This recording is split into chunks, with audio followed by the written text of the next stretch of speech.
দর্শক, এখানে আবার রাস্তা বন্ধ হয়ে গেছে, এখানে আবার পানি দেখতেছি। আমরা যাচ্ছি, আমরা যেখানে যাব আমরা খুব কাছাকাছি চলে আসছি। এখানে রাস্তাটা খুব বেশি প্রশস্ত না, এই জন্য আবার সাইডে পড়ে যায় কিনা এটা নিয়ে একটু সন্দেহ আছে।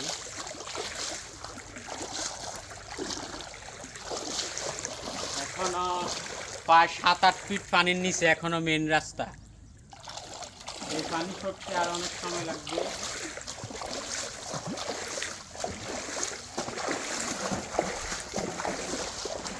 ভয়ঙ্কর বন্যা, যে কথা বললাম যে 14 গ্রাম বা কুমিল্লার ইতিহাসে মানুষ আমার মনে হয় এইভাবে আর বন্যা দেখে নাই।